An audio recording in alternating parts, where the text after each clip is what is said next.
പുരോഹിതൻ തലയെ കൈവെക്കുമ്പോൾ നമ്മൾ കാണുന്നത് ഒരു മനുഷ്യൻ്റെ തലയിൽ വേറൊരു മനുഷ്യൻ കൈവെക്കുന്നു. അത് visible sign.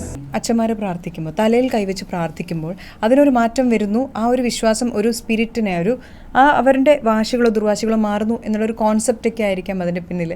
What I want to know is, അങ്ങനെ ഒരു സൂപ്പർ പവർ ഈ സ്പിരിച്വൽ ലീഡേഴ്സിന് അച്ഛന്മാർക്ക് ഉണ്ടോ?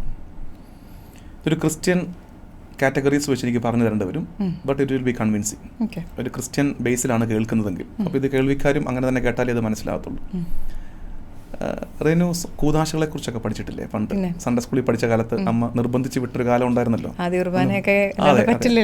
കൂതാശകളുടെ ഡെഫിനിഷൻ ഓർക്കുന്നുണ്ടോ? ഒരു ക്ലാസിക്കൽ ഡെഫിനിഷൻ ഉണ്ട് കൂതാശകൾക്ക്. അദൃശ്യമായ കൃപാവരത്തെ സൂചിപ്പിക്കുന്ന ദൃശ്യമായ അടയാളങ്ങൾ. എന്നുവെച്ചാൽ ഒരു ഇൻവിസിബിൾ ഗ്രേസ് ആണ് സംഭവിക്കുന്നത്. കാണുന്നത് ഒരു വിസിബിൾ സൈൻ ആണ്. ഉദാഹരണത്തിന് മാമോദിസ, നമ്മൾ കാണുന്ന എന്താ? വെള്ളം കോരി തലയിലോട്ട് ഒഴിക്കുന്നു, വിസിബിൾ സൈൻ. പക്ഷെ ഇൻവിസിബിൾ ഗ്രേസ് അതിനകത്ത് കിട്ടുന്നു. അല്ലെങ്കിൽ നമ്മൾ കൺഫർമേഷൻ, ഈ തൈലാഭിഷേകം, സ്ഥൈര്യലേപനം എന്നൊക്കെ പറയുന്നത് എന്താ നടക്കുന്നത്?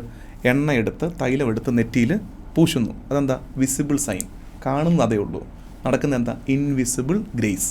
നമ്മൾക്ക് കാണാത്തൊരു ഗ്രേസ് ആളിലേക്ക് എത്തുന്നു. സ്പിരിച്വൽ റിയാലിറ്റിയാണ്.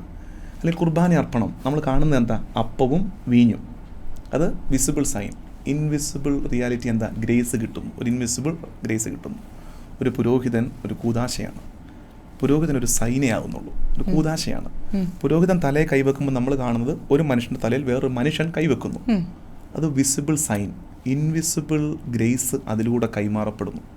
പൗരോഹിത്യം ഒരു കൂതാശയാണ്.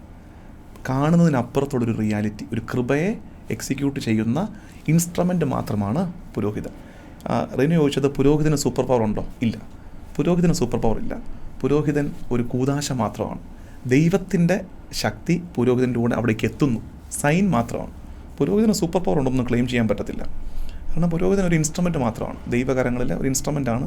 ഒരു കൂതാശ എന്നുള്ള കുറേ കൂടെ മീനിങ് ഫുള്ളാണ്. He's a sacrament.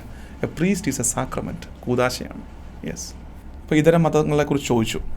ഇതര മതങ്ങളിൽ ഒരു സൈക്കോളജിക്കൽ ഫാക്ടർ കാണും. എനിക്കതിനപ്പുറത്ത് പറയാൻ അറിഞ്ഞുകൂടാ ഇതര മതങ്ങളെക്കുറിച്ച്. ഇപ്പോൾ ചോദിച്ചില്ലേ, മുസ്ലിയാരെടുക്ക പോകുന്നതോ അല്ലെങ്കിൽ ഒരു പൂജാരി എടുക്ക പോകുന്നതോ, ഒരു സൈക്കോളജിക്കൽ ഹീലിംഗ് നിശ്ചയമായിട്ടും മനുഷ്യർക്കുണ്ടാകും. കാരണം മനുഷ്യനൊരു പ്രതീക്ഷയുണ്ട്.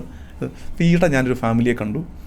ഒരു പറയായിരുന്നു, അപ്പൻ ഹാർട്ട് പേഷ്യൻ്റ് ആയിരുന്നു, മരിച്ചുപോയി, ഹാർട്ട് പേഷ്യൻ്റ് ആയിരുന്നു. ഡോക്ടേഴ്സ് അധികം ആയുസൊന്നും പറഞ്ഞില്ല. മകൾ നേഴ്സാണ്. അപ്പോൾ അവസാനത്തെ ഒരു 10 വർഷം ഇദ്ദേഹത്തിന് വേദനയ്ക്ക് കൊടുത്തുകൊണ്ടിരുന്നത് വൈറ്റമിൻ ഗുളിക തന്നെയാണ്. പക്ഷെ മോള് ഒരു ഗുളിക പൊട്ടിച്ച് ഒരു ഗ്ലാസ്സിൽ വെള്ളം കൊണ്ട് കൊടുക്കും, ഈ അപ്പനത് കുടിക്കും. He was okay. അപ്പോൾ ഈ മകളും മകളുടെ ഹസ്ബൻഡും കൂടി ഇരുന്നാണ് എന്നോട് പറയുന്നത്. ഇങ്ങനെയാണ് അപ്പൻ ഓക്കെ ആയിരുന്നത്. സൈക്കോളജിക്കൽ ഹീലിംഗ് നടന്നത്. Many of our diseases are psychosomatic.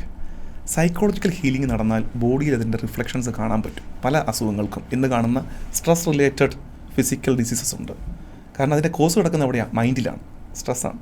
പക്ഷെ അതിനെ അവിടെ ഹീൽ ചെയ്താൽ അത് ബോഡിയിൽ അതിൻ്റെ റിഫ്ലക്ഷൻസ് കാണിക്കും.